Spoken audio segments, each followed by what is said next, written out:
자, 말씀 보겠습니다. 마태복음 마태복음 5장 38절부터 보겠습니다. 마태복음 5장 38절부터 42절까지 함께 한 목소리로 봉독합니다. 또 눈은 눈으로 이는 이로 갚으라 하였다는 것을 너희가 들었으나 나는 너희에게 이르노니 악한 자를 대적하지 말라. 누구든지 내 오른편 뺨을 치거든 왼편도 돌려대며 또 너를 고발하여 속옷을 가지고자 하는 자에게 겉옷까지도 가지게 하며 또 누구든지 너로 억지로 오리를 가게 하거든 그 사람과 심리를 동행하고 내게 구하는 자에게 주며 내게 꾸고자 하는 자에게 거절하지 말라. 아멘. 네, 이번 주는 핀하스 주간이었습니다. 핀하스. 그리고 오늘은 히브리 관점 복음서 강의 122번째 시간입니다. 122강이 되겠습니다.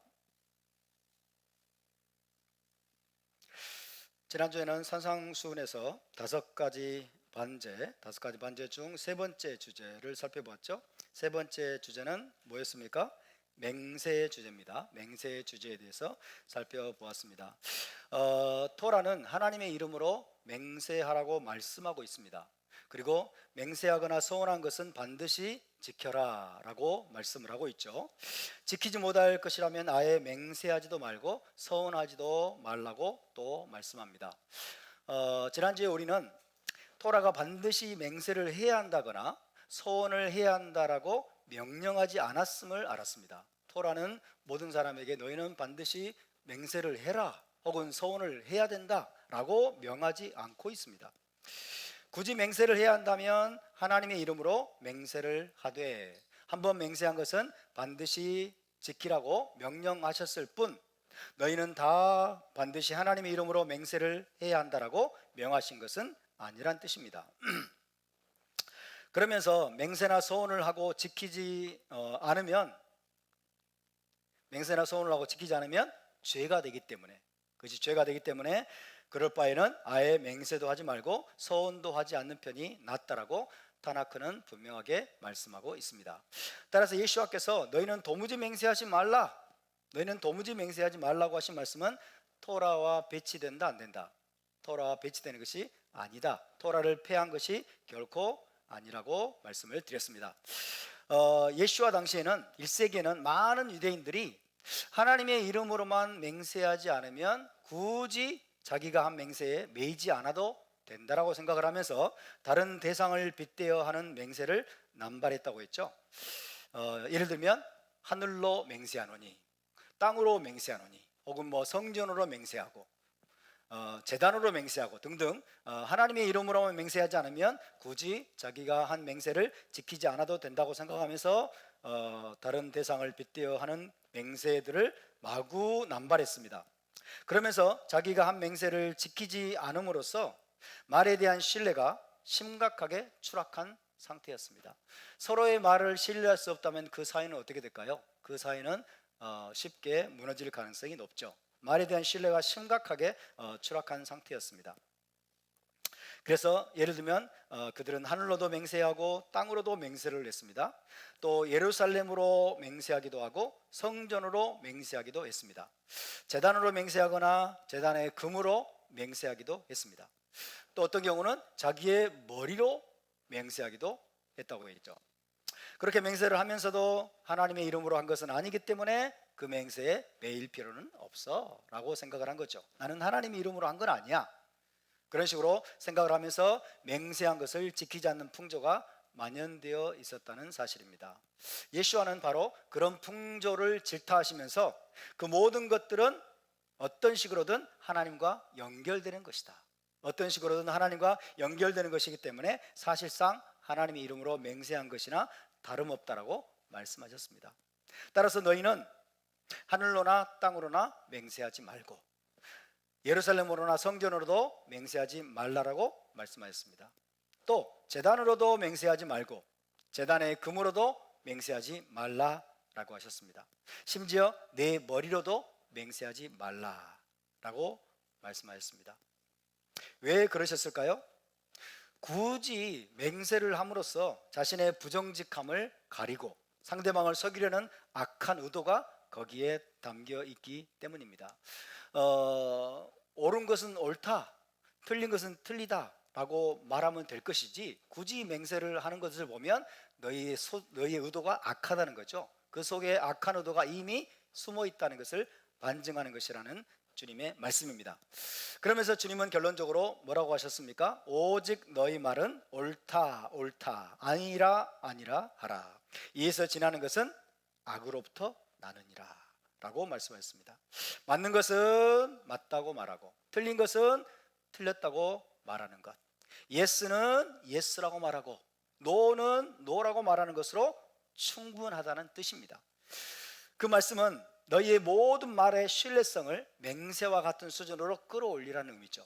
그죠? 너희의 한마디 한마디를 맹세하는 것처럼, 너희 한마디 말 한마디 한마디를 맹세와 같은 그런 신뢰성을 담아서 너희가 말을 해야 된다. 그리고 말한 것은 반드시 지켜야 된다 라는 의미가 그 안에 있는 것입니다.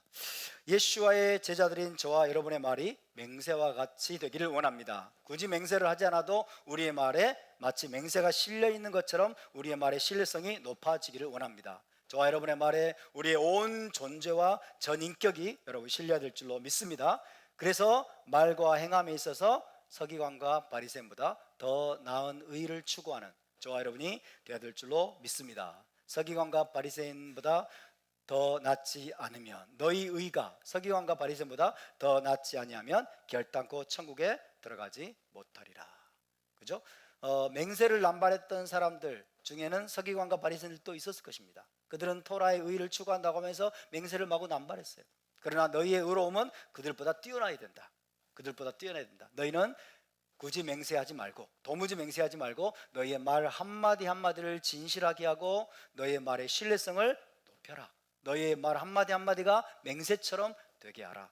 그것이 바로 서기관과 바리새인보다 더 나은 의를 실천하는 길이라는 주님의 말씀이 되겠습니다. 바루카 셴. 자, 다음으로 5가지 반제 중에서 네 번째인 이제 보복의 주제로 넘어가 보겠습니다. 보복 혹은 복수, 보복의 주제로 넘어가 보겠는데요. 38절, 39절 함께 다 같이 읽어보겠습니다. 38절, 39절 시작. 또 눈은 눈으로, 이는 이로 갚으라 하였다는 것을 너희가 들었으나 나는 너희에게 이르노니 악한 자를 대적하지 말라. 누구든지 내 오른뺨을 치거든 왼편도 돌려대며. 아멘. 예수와께서는 네 번째 주제, 보복의 주제를 말씀하시면서 눈은 눈으로, 이는 이로 갚으라 하였다는 것을 너희가 들었으나, 어떤 말씀을 인용하신 걸까요? 출애굽기 21장 말씀입니다. 출애굽기 21장을 인용하십니다. 한번 가볼까요? 출애굽기 21장 24절에서 25절입니다. 출애굽기 21장 말씀을 인용하시는데요, 21장 24절에서 25절을 찾아보겠습니다.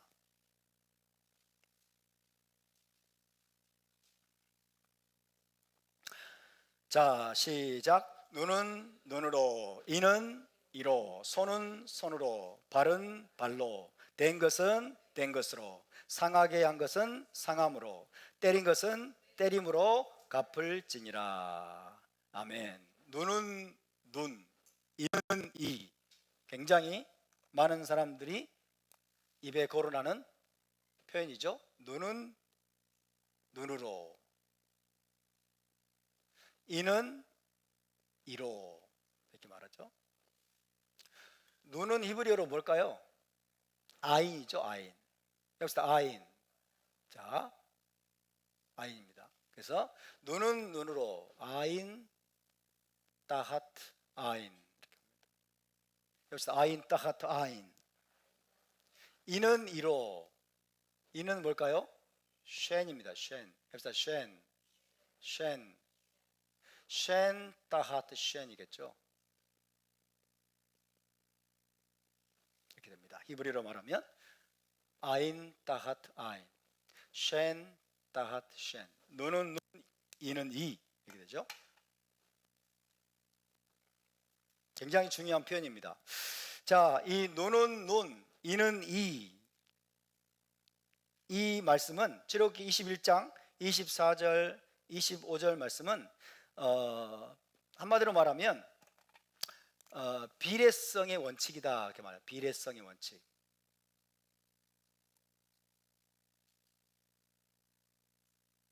비례성의 원칙. 비례성의 원칙을 영어로는 이렇게 표현하죠. measure for measure 이렇게 합니다. measure for measure.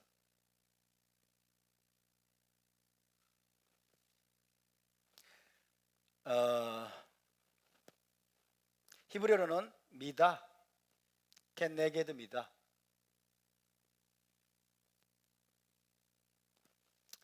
heb사 미다, 켄네게드 미다. 켄네게드 미다. 인천 신학원을 갔더니 이름이 미다인 사람이 있더라고요. 미다. 그래서 토라에 나온다. 토라에 나오는 표현이다. 미다, 켄네게드 미다. measure for measure. 비례성의 원칙이라는 뜻입니다. 비례성의 원칙. 이것은 무슨 말이냐면 손해를 끼친 만큼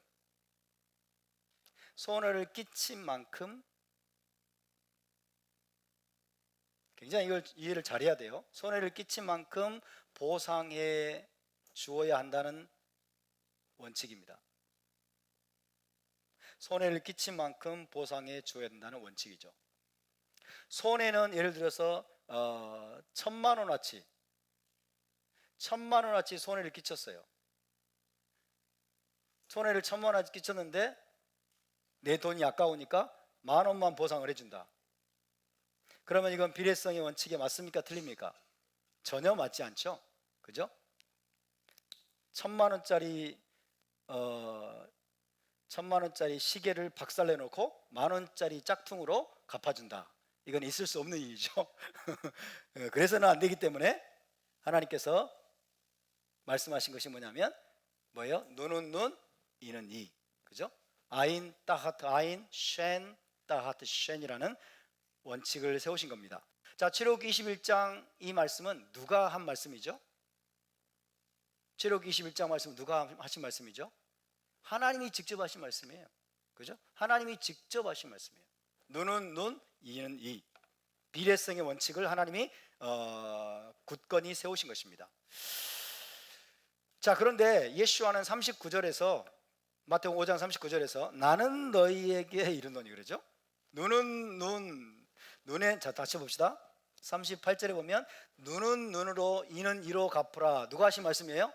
하나님이 하신 말씀이라니까요. 눈은 눈으로 이는 이로 갚으라 했다는 것을 너희가 들었으나 신의 산에서 하나님이 하신 말씀이에요. 들었으나 예수께서는 나는 너희에게 이르노니, 그죠? 나는 너희에게 이르노니 악한 자를 대적하지 말라라고 하시면서 마치 이 원칙을 예수께서 반대하신 것처럼 그렇게 되어 있습니다. 그죠? 눈은 눈, 이는 이. 눈은 눈으로, 이는 이로 갚으라 했다는 것을 너희가 들었으나 어디에서? 토라에서 들었으나 나는 너희에게 이르노니 악한 자를 대적하지 말라. 그래서 마치 예수께서 토라를 반대하신 것처럼, 그죠? 하나님의 말씀인 토라를 반대하신 것처럼 생각하는 사람들이 너무나 많습니다.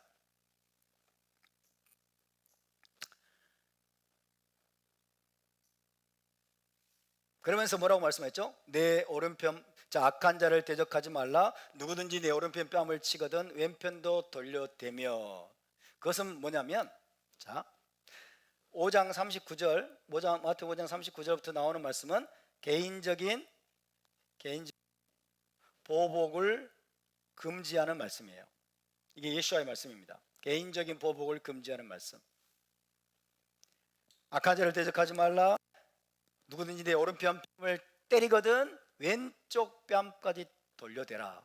오른쪽 뺨을 때리면 다시 되받아 치지 말고, 그죠? 개인적인 보복을 금지하는 말씀이에요. 자, 그래서 예수와는 지금 개인적인 보복을 금지하고 계십니다. 개인적인 보복을. 근데 지금 이 주님께서 이걸 반대하는 것처럼 들리죠? 그죠? 눈은 눈으로 이는 이로 갚으라 했다는 것을 너희가 들었으나 나는 너희에게 말하노니 개인적인 보복을 하지 말아라. 그러니까 토라를 반대하신 말씀인데 그럼 이 토라는 개인적인 보복을 명하는 말씀이구나 라고 사람들이 착각하는 거예요. 개인적인 보복을 토라는 명했지만은 너희는 개인적인 보복을 하지 말라. 나는 너희에게 이르노니 너희는 개인적인 보복을 하지 말라. 마치 이렇게 말씀하신 것처럼 들립니다. 그리고 많은 사람들이 그렇게 생각을 합니다. 여러분, 그렇다면 토라가 눈은 눈으로 이는 이로 갚으라 하신 것이 개인적인 보복을 하라고 권장하는 말씀일까요? 상식적으로 생각해 보세요. 시내 산에서 하나님이 모세에게 임하셔가지고 눈은 눈, 이는 이로 갚으라 이렇게 말씀하셨는데 하나님은 그러면 너희는 개인적으로 보복해라 라고 하셨을까요? 하나님은 절대 그런 분이 아니죠. 그죠? 우리 여호와 하나님과 예수와는 서로 충돌할 수 있습니까? 없습니까? 충돌할 수가 없어요. 근데 어떻게 시내산에서 주신 토라는 개인적인 보복을 정당하는 말씀이고 예수와는 나는 너에게 이르노니 너희는 개인적인 보복하지 말라 이렇게 될 수가 있냐는 말이에요. 그것은 말이 안 되는 그런 이해라고 할 수 있겠습니다. 그래서 우리가 이것을 바르게 이해를 해야 된다는 얘기죠.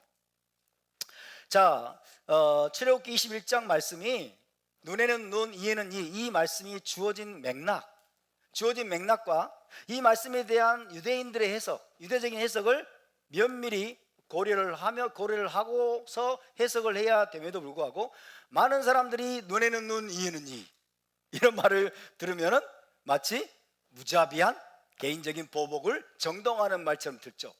그죠? 그래서 예를 들어서 어떤 사람이 나에게 뭔가를 뺏어갔어요. 나를 때렸어요. 이리 와. 눈에는 눈, 이에는 이야. 그리고 나도 보복을 하려고 하는 이런 농담이든 진담이든 이렇게 말하는 사람 참 많거든요. 그래서 눈에는 눈, 이에는 이 말씀이 이 당시에 그 말씀을 주실 때의 상황, 그리고 유대인들의 이 말씀에 대한 해석, 어떻게 해석하는가, 이것을 면밀하게 살펴보고 그리고 이 말씀에 대해서 바르게 이해를 하지도 않고 마치 이것이 개인적인 보복을 정당화하는 말씀으로 받아들인다고 하는 것은 굉장히 위험한 것이라는 뜻입니다. 절대로 토라는 개인적인 보복을 정당화하지 않습니다. 일단 그것을 분명히 합니다. 이 말씀은 눈에는 눈, 이에는 이라는 말씀은 개인적인 보복을 정당화하는 말씀이 결코 아닙니다. 개인적인 보복을 정당화하는 말씀이 아닙니다. 토라는 개인적인 보복을 정당화하지 않습니다. 아멘입니까?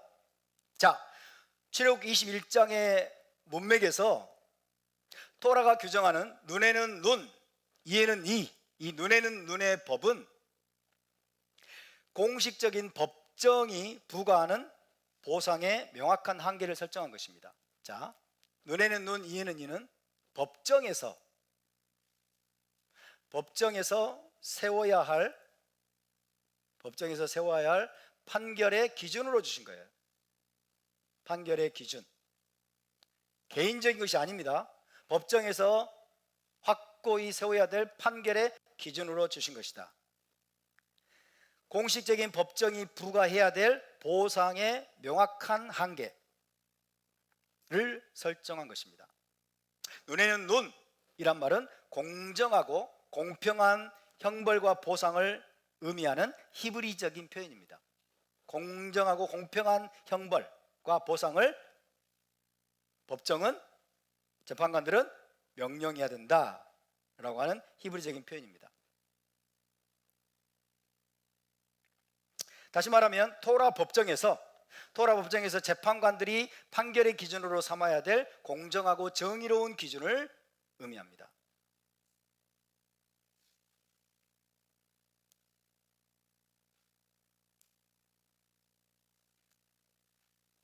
사람들이 눈에는 눈, 이에는 이 이러니까, 자, 누군가가 내 눈을 뽑았으면 너도 가서 그 사람의 눈을 뽑아보라, 이렇게 말씀하고 있는 것으로 착각을 하죠. 누군가가 내 눈을 뽑았으면 다른 사람의 눈도 뽑아야 된다. 누군가가 내 이를 하나 빼버렸으면 다른 사람의 이도 하나 뽑아버려야 된다. 이런 식으로 하나님이 말씀하신 것으로 착각을 합니다. 이것이 뭐예요? 개인적인 보복이에요. 그러나 하나님은 그런 의도로 주신 것이 아니다.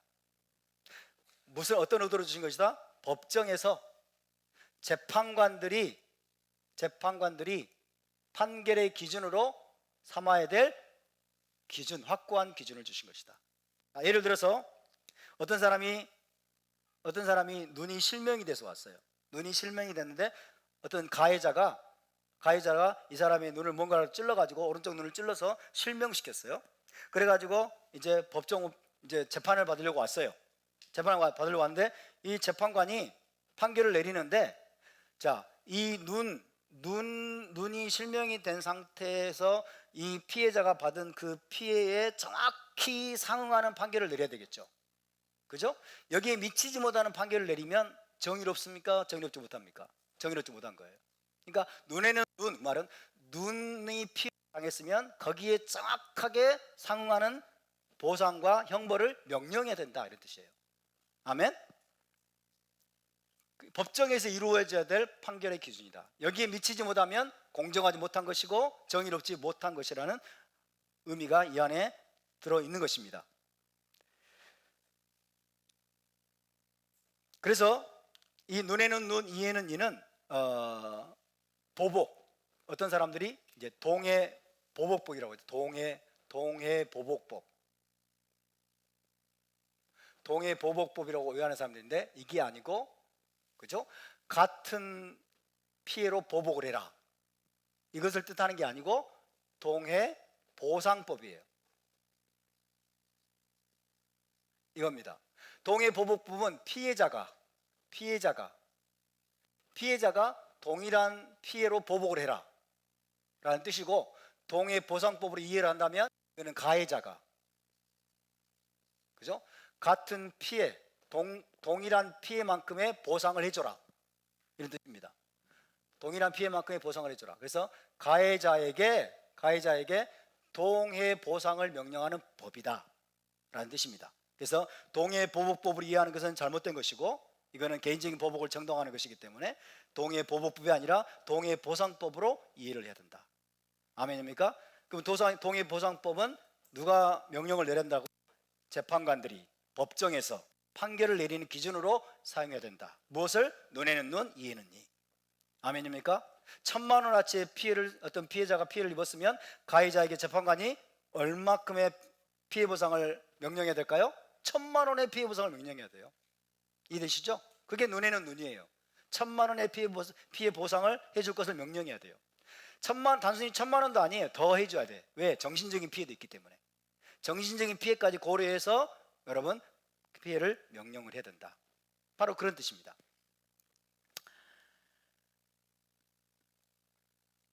가해자 측에서 피해자에게 보상을 해줄 때 정확히 자신이 끼친 손해나 손실만큼의 보상을 해주어야 한다는 의미입니다.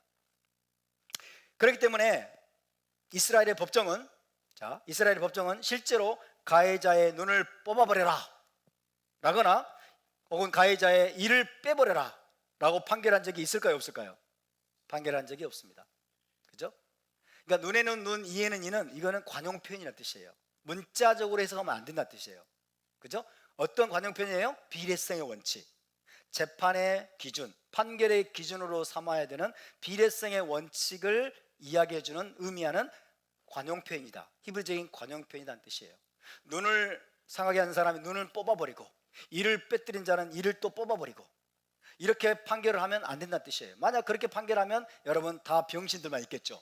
다 불구자들만 남을 거예요, 이스라엘 안에는. 그죠? 눈 한쪽이 없고, 그 다음에 이도 없고, 막, 그죠? 턱주거리도 날아가고, 다 병신들밖에 없을 거예요.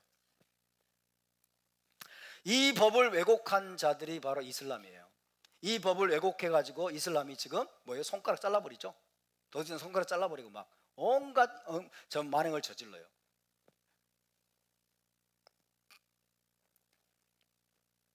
유대 현인들의 토라 해석은 정말 기가 막힙니다. 유대 랍비들, 유대 현인들의 토라 해석은 정말 기가 막혀요. 그래서 우리가 유대적인, 히브리적인 관점으로 토라를 배워야 한다는 뜻입니다. 아멘. 자, 이것이 제가 지금 말씀드리는 게 유대 현인들의 토라 해석이고요, 예수와의 토라 해석이에요. 자, 그래서 눈에는 눈, 이에는 이, 이것을 유대 랍비들은 뭐라고 해석을 했냐면 monetary compensation을 의미한다라고 말했어요. 금전적인 보상이에요. 금전적인 보상. 금전적인 보상을 의미하는 것으로 해석을 했습니다. 자, 그러니까 신체적인 상해를 끼쳤는데 피해자의 마음에 진정한 보상은 뭘까요? 어떤 사람이 내 손가락을 하나를 부러뜨렸어. 그러면 내가 피해자로서, 손가락이 부러뜨려진 피해자로서 내 마음이 진정으로 위로가 되고 보상을 받았다라고 하는 마음을 느끼려면 그 사람의 손가락을 가서 부러뜨리면 내 마음이 위로가 될까요? 나 가해자에게 손가락 하나를 부러뜨리면 전혀 이 부배가 안 되는 거예요. 그러면 현실적으로 우리가 살고 있는 현실 속에서 여러분 피해자에게 가장 현실적인 피해 보상은 뭐예요? 금전적인 보상인 거예요. 금전적인 보상. 그죠? 이 손가락 하나가 부러진 것에 상응하는 금전적 보상을 해주는 거예요. 거기다 플러스 정신적인 보상까지. 그죠? 정신적인 보상까지 해주면 그나마 위로가 되는 거죠. 그나마 정의가 충족이 되었다라고 느낄 수 있는 거예요. 그러니까 손가락이 부러졌으면 이제 내가 예를 들어서 최소한 10억을 받는다. 그죠? 10억을 보상해줘라. 플러스 정신적 보상까지 해줘라. 손가락 하나가 없어졌는데 10억이 많습니까? 10억도 아마 부족할걸요? 평생 동안 이 손가락 가지고 할 수 있는 모든 것들을 다 계산을 하는 거예요. 이 손가락 가지고 할 수 있는 모든 것들을 계산하고 그래가지고 거기에 상응하는 보상 금액을 산정을 하는 거예요. 이것이 바로 눈에는 눈, 이에는 이, 이런 거죠. 여러분이 피해자라면 어떻게 하시겠어요? 한 1억, 5억으로 만족하시겠어요? 제가 10억 하니까 벌써 놀라는 분이 계시는데 5억 하면 만족하시겠어요? 손가락은 부러졌는데 이거 손가락이 이제 접합이 안 돼. 하나가 없어졌어. 여러분이 피해자라면 더 많이 받으려고 그럴까 아마. 여러분이 가해자라면 어떻게 적게 주려고 그러고. 그죠? 그렇지만 객관적으로 재판정에서 공정하게. 그죠? 눈에는 눈, 이에는 이. 정확히 끼쳐진 피해 액수에 상응하는 보상이 이루어져야 된다. 그것이 뭐예요? monetary compensation이에요. 금전적인 보상을 말합니다. 눈에는 눈, 이에는 이는 금전적인 보상을 해줘야 된다라는 의미로 유대 현인들은 해석을 했습니다. 제가 이런 공부를 하면서요 정말 뭐라고 할까요?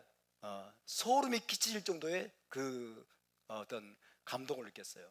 과거에는 생각도 못했던 그런 거거든요. 제가 이제 토라를 공부하면서 처음으로 유대 현인들이 이것을 금전적인 보상으로 해석했다는 걸 들을 때 한 대 쾅 얻어맞은 느낌이었어요. 정말 우리가 무지했구나. 정말 무지했구나. 하나님을 우리는 잔인한 분으로 이해를 한 거예요. 눈에는 눈, 이에는 이 가지고 네가 눈이 하나 빠졌으면 상대방 눈도 빼뜨려 버리고 막 찍어내 버리고 이런 식으로 해서 오해를 했던 거죠. 근데 여러분 가장 현실적인 보상법은 바로 금전적인 보상이다. 와, 그때 깨달음이 오는 거예요. 진짜구나. 이게 진짜구나.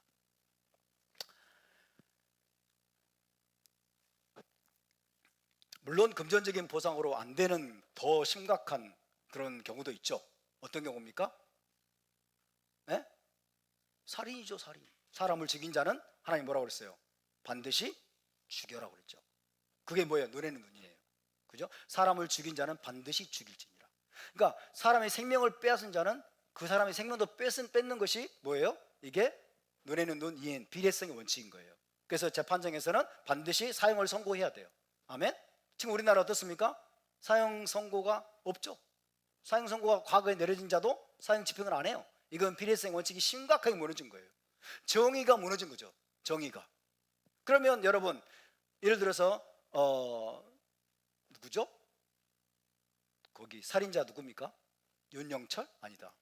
유영철 같은 인간이 몇 명을 죽였거든요. 한 명이 아니에요. 여러 명을 죽이고도 지금 안 죽고 지는 살아있어. 이거는 이 눈에는 눈, 이에는 이 원칙이 완전히 무너진 겁니다. 왜 이렇게 됐을까요? 좌파들 때문에.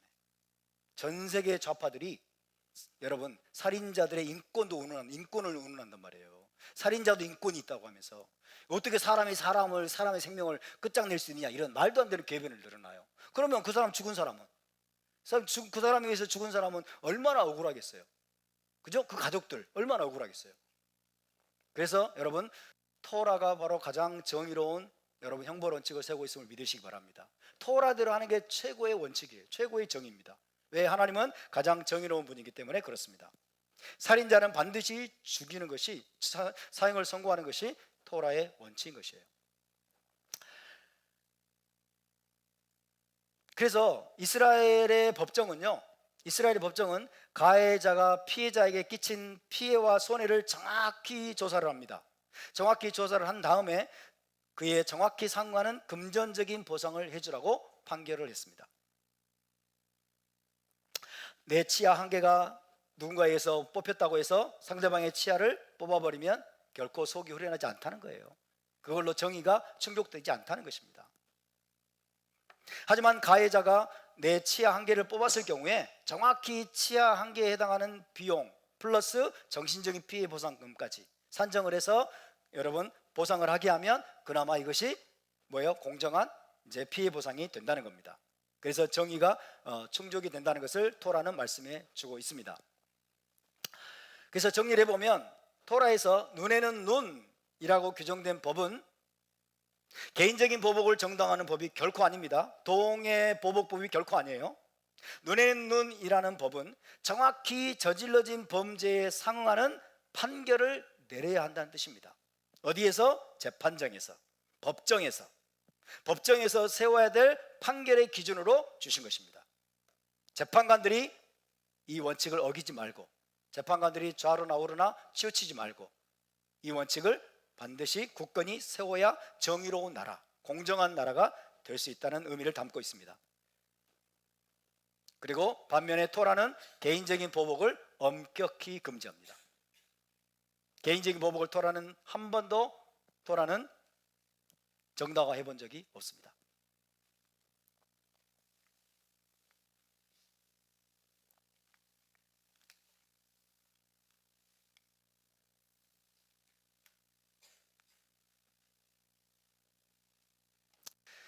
여러분, 문명국가란 말하죠. 문명국가,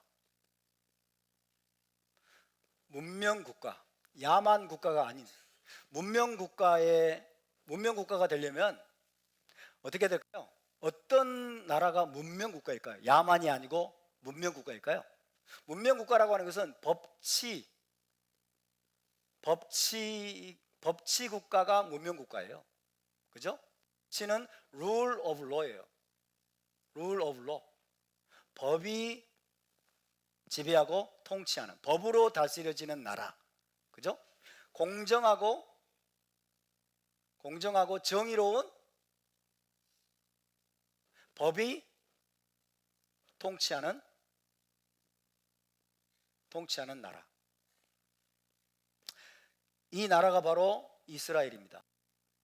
이런 나라가 이스라엘이고 이런 나라가 문명국가예요. 아멘입니까? 자, 공정하고 정의로운 법이 통치하는 나라가 되도록 하기 위해서 하나님이 시내산에서 뭘 주셨어요? 토라를 주셨죠? 토라, 자유의 헌법을 이때 주신 겁니다. 그래서 이스라엘은 법이 지배하는, 공정하고 정의로운 법에 의해서 다스려지는 나라, 최초의 문명국가라고 할 수 있어요. 최초의 문명국가. 자, 왜 그러면 법치국가가 돼야 될 필요가 있을까요? 왜 법치국가가 돼야만 할까요? 이 법으로 통치한다고 하는 것은 무엇을 방지하기 위한 거냐면 보복을 방지해요. 보복과 폭력, 불법 이런 거죠. 보복과 폭력과 불법을 사회에서 제거하기 위함이에요. 개인적인 보복을 금지하는 거죠. 개인적인 폭력이나 보복을 방지하기 위해서 토라에서 도입한 것이 바로 법치입니다. 법치, 토라법으로 다스려지는 나라, 다시 말하면 토라법으로, 이 법으로 다스려진다고 하는 것은 자, 폭력, 불법은 뺍시다. 일단 폭력과 보복이나 폭력이나 이제 뭐 살인도 여기 포함되겠죠. 살인과 같은 이런 것들이 여러분 만연된 사회는 룰 오브 파워예요. 힘이 지배하는 사회입니다. 힘이 지배하는 사회. 토라에서 말하는 이스라엘 나라 문명 국가는 룰 오브 파워가 아니고 룰 오브 저스티스예요. 정의가 지배하는 거예요. 정의. 그죠? 개인적인 보복은 정의롭지 못해요. 폭력을 힘센 자가 폭력을 행사하는 거 정의롭지 못해요. 그죠? 그 다음에 살인을 저지르는 것도 정의롭지 못해요. 그러니까 야만적인 나라일수록 룰 오브 파워예요. 힘 있는 자가, 그죠? 힘 있는 자가 힘 없는 자를 억압하고, 그 다음에 마구 보복하고 폭력을 행사하고, 그 다음에 막 죽이고, 이런 것들을 방지하기 위해서 하나님은 여러분 토라법을 통해서 정의가 지배하는, 정의가 강같이 흐르는 그런 나라를 만들고자 하신 겁니다. 이것이 바로 문명국가예요. 그래서 문명국가가 토라에서부터 나온 거예요. 할렐루야. 눈에는 눈, 이에는 이의 원칙이 전 세계로 퍼져가게 되면서 이제 법치주의가 온 세상에 퍼지게 됐어요. 법치주의가. 이 법에 의해서 다스려지게 되면 힘없는 자도, 그죠? 힘없는 자도 법에 호소해요. 힘없는 자도 법에 호소해서 여러분 자기의 억울함을 이제 뭐예요? 다 풀 수 있고 정당한 보상을 받을 수 있는 길이 열리게 된 거예요. 할렐루야. 그 법치가 얼마나 중요한지 몰라요, 여러분. 법치가 만약에 법이 없으면은 어떤 일이 벌어질까요? 폭력이 난무하고, 그 다음에 살인이 난무하고, 보복이 난무하고, 그 다음에 힘없는 여성들은 성노리기로 전락하고, 힘없는 어린아이들은 맨날 두들겨 맞고 폭력의 대상이 되고, 이런 일이 벌어질 거예요. 법이 무너지면. 그러니까 대한민국이 지금 법치주의라는 것이 얼마나 중요한지 몰라요. 공정하고 정의로운 법 시스템이 작동되도록 하는 것이 중요합니다. 법을 지금 무력화하고 있는 더불어민주당, 법을 무력화하고 있죠 지금. 그죠? 이재명은 절대로 판결을 받지 못하게 하려고, 절대로 정의로운 여러분 판결이 그에게 임하지 못하게 하려고 온갖 수단들을 다 노력하고 있죠. 범죄한 자들은 절대 법정에도 안 나가려고 그러고, 그죠? 사법 시스템을 지금 망가뜨리고 있어요. 사법 시스템을. 뭐예요? 문명 국가가에서 우리는 지금 야만 국가로 지금 가고 있는 거예요. 야만 국가.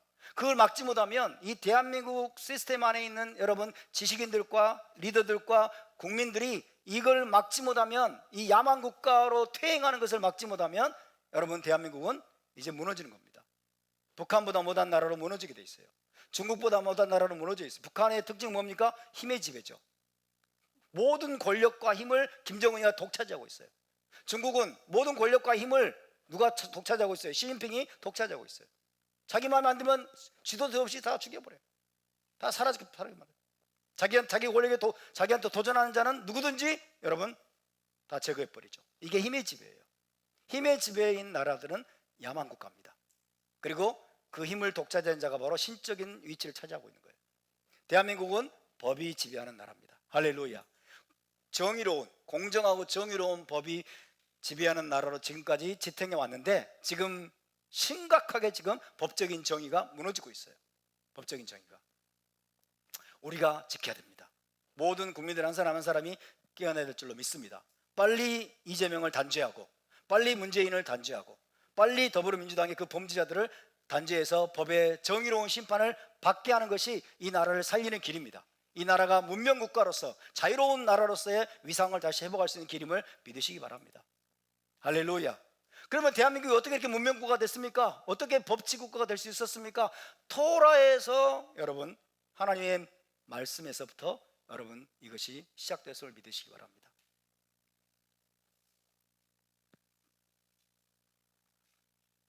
다시 말씀드립니다. 법치주의가 제대로 작동이 되려면 법정에서 공정하고 정의로운 판결이 내려져야 됩니다. 그것을 위해서 주신 법이 눈에는 눈, 이에는 이의 법입니다. 눈에는 눈, 이에는 이가 얼마나 중요한 말인지 몰라요. 그래서 이걸 오해하지 말아야 돼요. 눈에는 눈, 이에는 이, 가장 공정하고 정의로운 판결이 법정에서 내려지도록 하기 위해서 주신 확고한 판결의 기준, 비례성의 원칙을 하나님이 세우신 것이다. 정확히 저질러진 범죄에 상응하는 형벌이 부과되고 범죄자가 끼친 피해에 상응하는 보상이 이루어지지 않는다면 그것은 법치주의가 아니고 문명국가도 아니고 그것은 야만 국가입니다. 그것은 다시 힘이 지배하는 세상이 될 겁니다. 힘이 지배하는 세상은 모든 약자들이 너무나 고통을 당하고 피해를 당하는 나라로 추락하게 되는 것입니다. 그런 법정이나 재판관들은 국민의 신뢰를 받지 못할 것이고, 그럴 경우에 다시 그런 사회에 불법과 폭력과 보복이 급속히 증가하게 될 것입니다. 왜 하나님께서 토라법을 주셨습니까? 왜 하나님께서 토라법을 주셔서 이스라엘을 법이 다스리는 나라가 되게 하셨습니까? 이스라엘 사회 가운데서 보복과 폭력, 살인과 같은 이런 일들을 방지하기 위해서, 이것들을 제거하기 위해서 하나님이 토라를 주셨음을 믿으시기 바랍니다. 그래서 토라가 생명인 거예요. 할렐루야. 왜 노아 홍수 이전의 세대가 여러분 홍수로 인해서 멸망을 당했습니까? 왜 하나님 심판하셨습니까? 폭력이 가득했거든요. 하마스, 그죠? 폭력이 가득했어요. 힘 있는 자가 여러분 모든 자들을 억압하고, 그 다음에 강탈하고 빼앗고 죽이고 보복하고 이런 일들이 만연됐던 거예요. 온 땅에 강포가 가득했다고 그랬어요. 온 땅에 강포가. 그런 나라가 되지 않도록 여러분 이승만 대통령을 통해서 하나님이 우리를 이 문명국가 법치국가로 만들어 주신 것이 얼마나 감사합니까? 할렐루야. 토라법에서 바로 이것이 유래됐습니다. 법치국가인 대한민국을 위해서 하나님께 감사드립니다. 이 법치국가를 지켜야 될 줄로 믿습니다. 눈에는 눈, 이에는 이의 원칙을 지켜야 될 줄로 믿습니다. 이재명이 여러분 정확히 저질렀던 범죄에 상응하는 판결이 그에게 내려져야 돼요. 아멘. 너무나 많은 범죄가 있죠. 대장동, 백현동, 정자동, 그 다음에 대북 송금, 한두 가지가 아니에요. 10가지도 넘어요. 어마어마한 죄를 범했어. 아마 형벌을 때린다면 여러분 아마 500년은 때려야 될 거야. 500년이면 5번은 주가 돼. 그죠? 500년 이상은 때려야 돼. 근데 자기가 마치 정의로운 여러분 존재인 것처럼 그렇게 막 목을 세우고 다니잖아요. 그 이재명을 누가 단죄하겠습니까? 누가 정죄하겠습니까? 대한민국의 법정이, 그 법을 집행하는 자들이 여러분 용기 있게 빨리 집행을 해야 돼요. 그래야 이 나라를 살리는 길입니다. 할렐루야. 이재명에 대해서 우리가 개인적인 원한이 있습니까? No. 개인적으로 우리가 그를 증오합니까? 물론 그렇죠. 거짓말 많이 하니까, 나쁜 놈이니까. 그렇지만 개인적인 원한이 없어요. 대한민국이 살기 위해서는 법을 난도질하고 법적인 정의를 무너뜨리는 그런 자들은 여러분 반드시 법정에서 정의로운 판결을 내려야 되는 겁니다. 할렐루야. 그래서 눈에는 눈, 이에는 이의 원칙은 너무나도 중요한 판결 원칙이라는 것을 여러분 기억하시기를 바랍니다. 그럼에도 불구하고 제가 이렇게 좀 설명을 드렸죠. 이제 눈에는 눈, 이에는 이가 무슨 뜻인지 이해가 되십니까? 아멘. 그럼에도 불구하고 제가 이렇게 설명을 드렸음에도 불구하고 여러분도 아마 1년 지나고 2년 지나고 3년 지나면 또 눈에는 눈, 이에는 이 그러면서 생각이 달라지겠죠. 옛날로 돌아갑니다. 그죠? 하나님께서 이런 의도로 눈에는 눈, 이에는 이의 원칙을 주셨음에도 불구하고 사람들은 눈에는 눈, 이에는 이의 원리를 종종 개인적인 보복을 정당화하는 것으로 받아들이곤 한다는 게 문제예요. 그것은 1세기 예수와 시대에도 마찬가지였어요. 예수와는 바로 그런 잘못을 지금 여기서 바로잡고 계신 겁니다. 자, 38절 39절 다시 한번 읽어보겠습니다. 시작. 또 눈은 눈으로 이는 이로 갚으라 했다는 것을 너희가 들었으나 나는 너희에게 이르노니 악한 자를 대적하지 말라. 누구든지 내 오른편 뺨을 치거든 왼편도 돌려대며. 자, 무슨 뜻이냐면 한번 들어보세요. 눈은 눈으로 이는 이로 갚으라 했다는 말씀을 핑계로 사람들이 개인적인 보복을 정당화하고 있지만, 너희가 개인적인 보복을 정당화하고 있지만 나의 제자인 너희는 그러지 말아야 된다라는 뜻입니다. 다시 한번, 눈은 눈으로 이는 이로 갚으라 했다는 말씀을 너희가 핑계로 해서 혹은 그 말씀을 오해하면서 너희가 개인적인 보복을 정당화하고 있지만은 나의 제자인 너희는 그러지 말아야 한다라는 말씀입니다. 주님은 제자들에게 너희는 다른 사람들과는 완전히 다른 부류의 사람이 되라고 여기서 촉구하시는 겁니다. 제자들에 대한 주님의 메시지는 바로 이것입니다. 너희는 고소하지 말고 소송을 제기하지 말아라. 너희의 권리를 요구하지 말아라. 공정한 기준도 요구하지 말고 보복도 하지 말아라.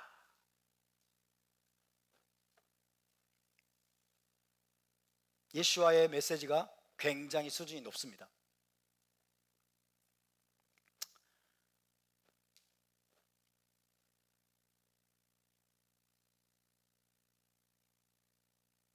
눈은 눈으로 이는 이로 갚으라 했다는 것을 너희가 들었으나 그 말씀의 의도를 너희가 오해해서, 그 말씀의 의도를 혹은 너희가 곡해해서 이것을 개인적인 보복과 개인적인 보복을 해도 된다는 그런 의도로 너희가 받아들여서 그렇게 하고 있지만은 나는 너에게 말하노니 너희는 그렇게 해서는 안 된다.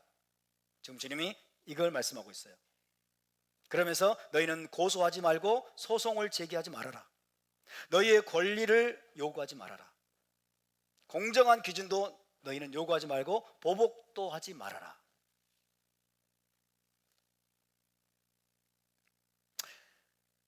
자, 그런 차원에서 주님은 제자들에게 오른편 뺨을 맞으면 왼쪽 뺨도 돌려대고, 또 고발당할 경우에는 법정 밖에서 문제를 해결하라고 말씀하십니다. 자, 오른쪽 뺨을 때리면 누군가가 나를 모욕을 했어요. 그죠? 누군가가 나를 모욕하면 법으로 우리가 호소하는 방법이 있죠. 뭐가 있습니까? 명예훼손으로 고소하면 돼요. 그죠? 자, 누군가가 나에게 심각하게 나를 모욕해 인격을 못 오겠으면 내가 명예훼손으로 고소하는 것은 합당합니까? 합당치 않습니까? 합당합니다. 정의를 세우는 길이에요. 근데 주님은 그것도 하지 말라는 거예요. 예수와는 그조차도 내려놓으라는 거예요. 왜? 예수와 나의 제자들이니까. 그러니까 토라에서 합당하다고 말하는, 자, 공정한 비례성의 원칙에 의해서 네가 뭔가 피해를 당했으면 그 피해에 상응하는 그 보상을 받아낼 수 있는 그 길조차도 너희는 내려놓으라는 거지. 이해되십니까? 왜? 예수와의 제자들은 그것을 뛰어넘어야 되는 거예요.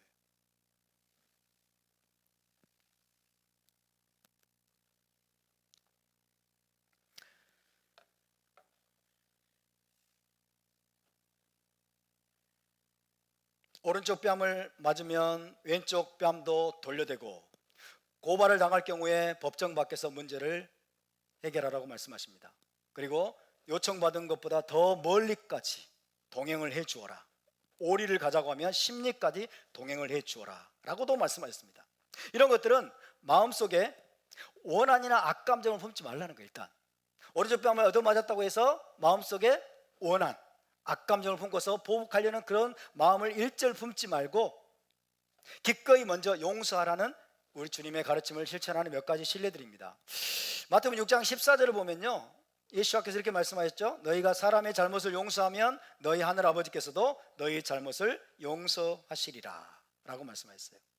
그래서 오른쪽 뺨을 맞으면 먼저 악감정을 품지 말고 마음속으로 먼저 용서해야 돼. 마음속으로 먼저 진심으로 용서해야 돼. 그래서 악한 마음, 그 다음에 원한을 품지 말고 용서하고 왼편도 돌려대라는 거예요.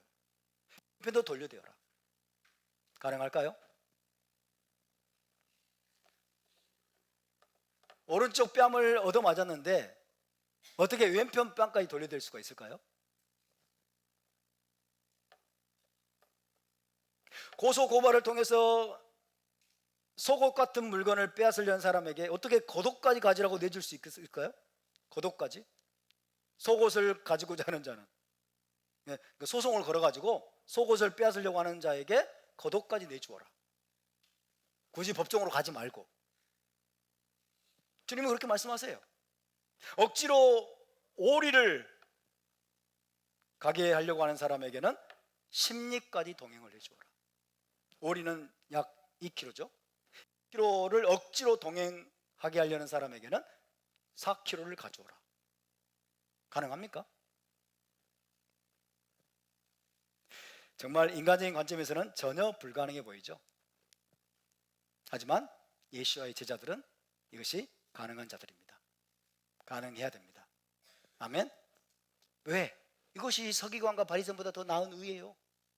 서기관과 바리새인보다 더 나은 의. 사람의 관점에서는 불가능합니다. 인간적인 시각으로는 이것은 불가능합니다. 사람의 관점으로 보면 안 되는 거예요. 그래서 인간의 관점을 뛰어넘어서 우리는 하늘의 관점으로 봐야 될 줄로 믿습니다. 때가 되면 하늘 법정의 재판관께서 모든 문제를 해결하실 것을 기억한다면 우리의 생각은 달라질 수 있습니다. 할렐루야. 우리를 모욕하고 강탈하고 착취하는 사람들에 대해서 어떤 악감정도 품지 않고 오히려 그들이 원하는 것 이상으로 내어주는 행위, 그런 행위를 할 수 있는 사람들이야말로 예수와의 제자들이고, 그런 행위를 할 수 있는 사람들이야말로 악을 이기는 삶을 살 수 있는 거예요. 그것이 바로 악을 이기는 길입니다. 오른편 뺨을 때린 자에게 왼편도 돌려드리는 게 그 악을 이기는 길이에요. 할렐루야. 우리의 소송을 걸어서 속옷을 빼앗으려고 하는 자에게 고독까지 내어주는 게 그 악을 이기는 길이라는 뜻입니다. 그것이 바로 진정한 승리의 길이라는 거죠. 하늘의 재판관께서 언젠가 모든 불의를 바로잡으실 것을 믿는다면 우리는 예수와의 가르침대로 행할 수 있는 용기와 힘을 얻게 될 것입니다. 할렐루야. 다시 말씀드립니다. 여러분, 이것은 불가능한 일일까요? 가능한 일일까요? 가능합니다. 불가능한 것이라면 주님은 말씀하지 않으셨을 거예요. 그죠? 늘 우리는 기도 가운데 여러분 깨어 있어서 성령의 도우심을 힘입어서 주님의 말씀이 나를 지배하도록 나를 쳐서 복종시킨다면 이런 얼마든지 가능하다는 것을 기억하시기 바랍니다. 서기관과 바리새인보다 더 나은 의의 여러분 한 지금 신뢰로서 주님께서 말씀하고 계시는 것입니다. 할렐루야.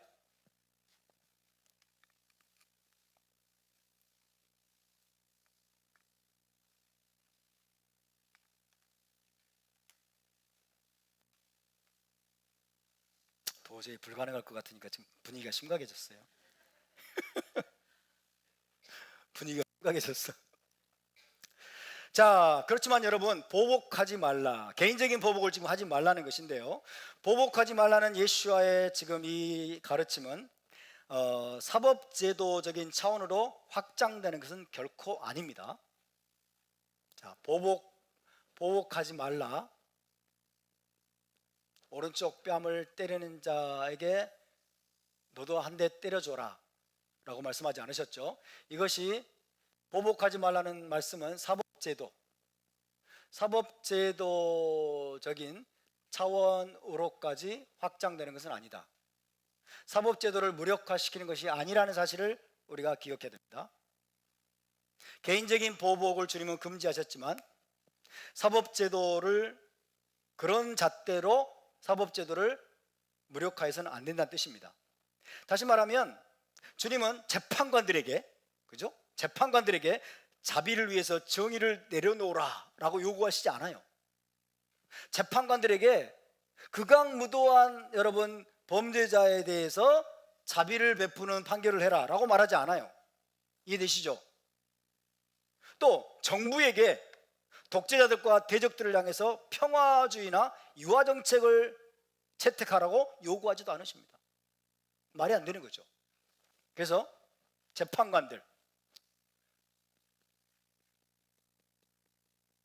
재판관들이나 정부에게 말도 안 되는 무조건적 평화주의, 북한에 대해서 무조건적인 평화주의 다 내주는 마구 퍼주는 거 있죠? 마구 퍼주는 정책, 9.19 군사합의 이런 거 완전히 굴종적인 거죠. 이것들을 채용하라는 말이 아니에요. 절대로 원수를 갚지 말아라 이런 게 그런 게 아니에요. 재판관들에게 범죄자에 대해서 극악무도한 범죄자에게 자비를 베풀어라, 이런 판결을 내려라 라고 말하는 것도 아니에요. 그러면 큰일 납니다. 그래서 재판관들이나 정부를 주시는 말씀이 아니라는 거예요. 절대로 주님은 개인적인 보복을 금지하고 계시는 것이지, 이것이 사법제도적인 차원이나 국가적인 차원의 정의를 세우는 문제와 관련된 것은 결코 아니라는 거예요. 이해되시죠? 무조건적인 평화주의, 그 다음에 우리나라를 망하게 하려는 집어삼키려고 하는 대적들에 대해서, 적대국에 대해서 여러분 무조건적 평화주의나 유화 정책을 채용해서는 큰일 납니다. 그렇게 해서는 안 됩니다. 그래서 예수와의 말씀은 어떤 식으로든 비례성의 원칙을 버려라 라는 뜻이 아니에요. 출애굽기 21장에 나와 있는 눈에는 눈 이에는 이, 그죠? 비례성의 원칙을 버리라는 뜻이 결코 아닙니다.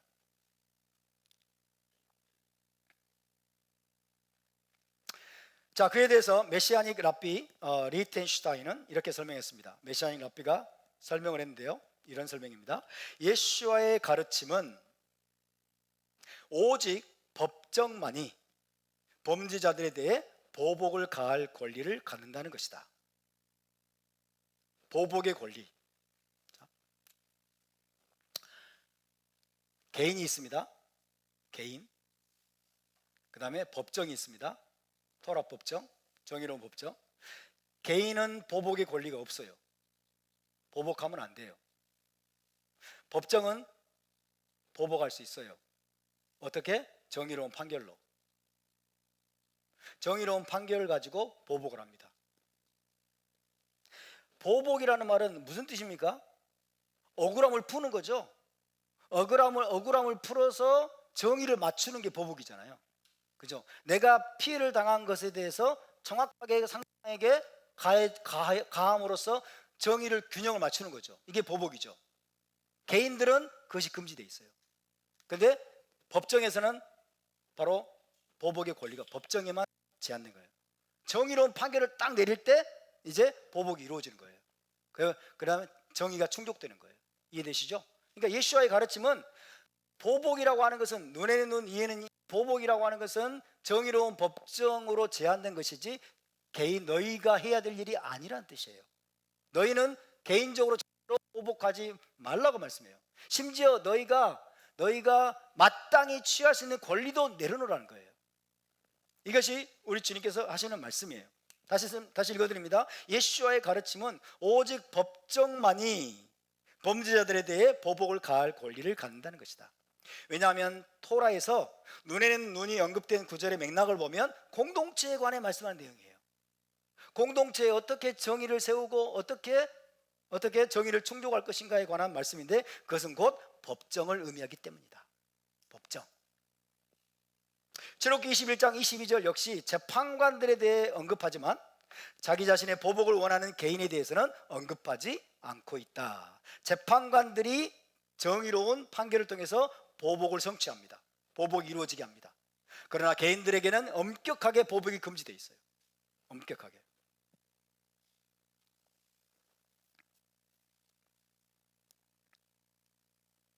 자, 그래서 만약에 정의를 세워야 될 법정이 산상수훈에 기록된 예수와의 말씀을 적용한다고 하면서 죄인들을 무죄 방면을 해. 그 다음에 폭력의 피해자가 법정에 왔어요. 그래서 재판관이 우리는 예수와의 말씀을 실천해야 돼. 폭력의 피해자에게 가해자한테 가서 왼쪽 뺨도 돌려대. 이렇게 판결을 내리면 어떤 일이 벌어질까요? 큰일 나겠죠? 그죠? 그러니까 예수와의 말씀을 법정에서 적용하면 큰일 나는 거예요. 그죠? 법정에서 적용하면 안 되고 개인적으로 모든 예수와의 제자들 한 사람 한 사람이 실천해야 될 메시지인 거예요. 이해되시죠? 누군가가 너의 오른쪽 뺨을 때리면 왼쪽 뺨도 돌려대며 너의 속옷을 가지고자 하는 자에게는 겉옷까지 주며. 이것을 만약에 법정에서 재판관이 이런 판결을 내리면 어떤 일이 벌어져요? 누가 그 법정을 신뢰하겠어요? 누가 그 재판관을 신뢰하겠어요? 그 나라의 법적인 정의는 완전히 무너질 겁니다. 그렇잖아요. 이가 하나 부러져 가지고 억울해서 소송을 걸어서 여러분 정의로운 판결을 받으려고 법정에 왔는데 판사가 이가 하나 부러졌니? 그러면서 하나 더 부러뜨리라고 일을 내줘. 이렇게 말하면 어떤 일이 벌어지겠어요? 큰일 나겠죠?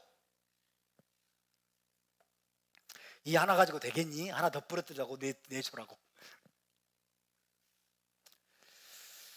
만약 그렇게 되면 여러분 법정 자체가 무력화될 겁니다. 사법 시스템이 무너질 겁니다. 그리고 법정은 불공정한 것으로 전락하고 말 것입니다. 사법 시스템이 망가지는 거죠. 그럴 경우에는 사회에 온갖 폭력과 불법이 만연하게 되겠죠. 그리고 나라의 정의는 금세 무너지게 될 것입니다.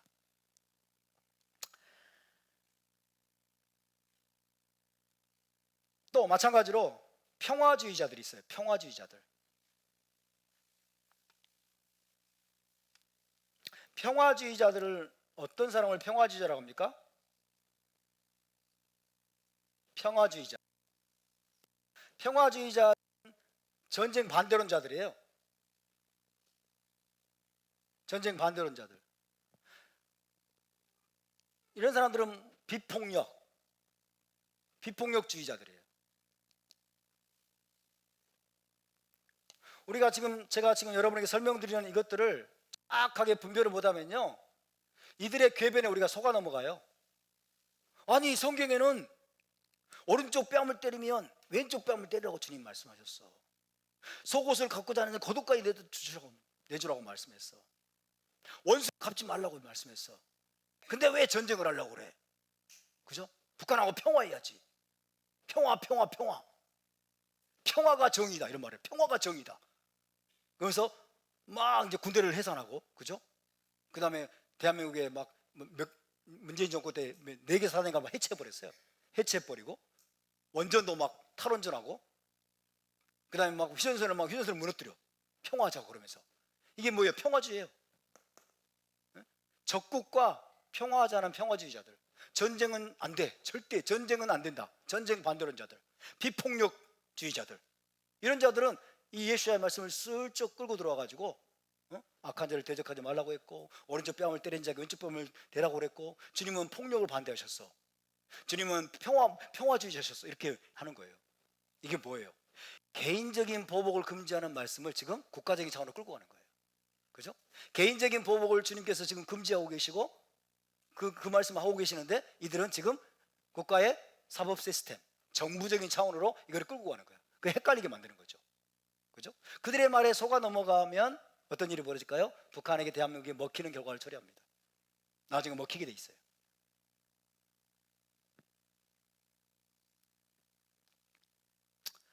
평화주의자, 전쟁 반대론자들, 정말 이 사람들 심각합니다. 비폭력주의자들.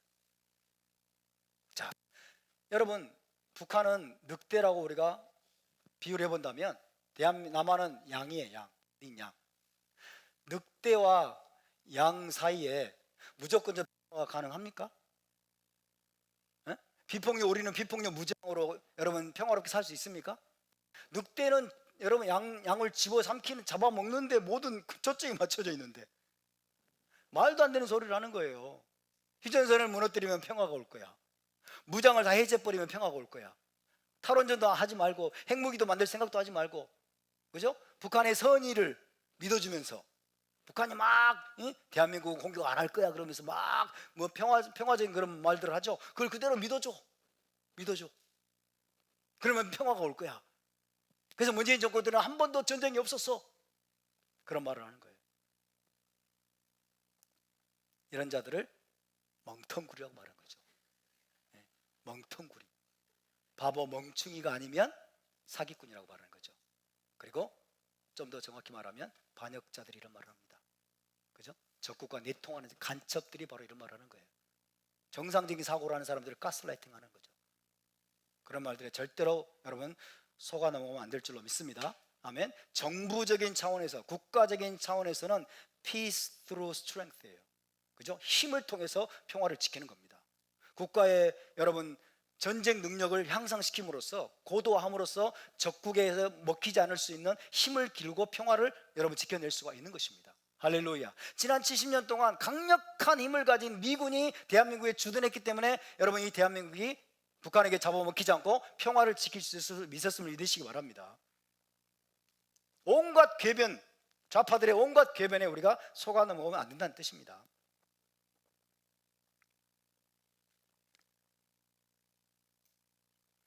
평화주의자들은 종종 자신들의 비폭력 이데올로기를 정당화하기 위해서 악한 자를 대적하지 말라라는 예수와의 말씀을 거론하죠.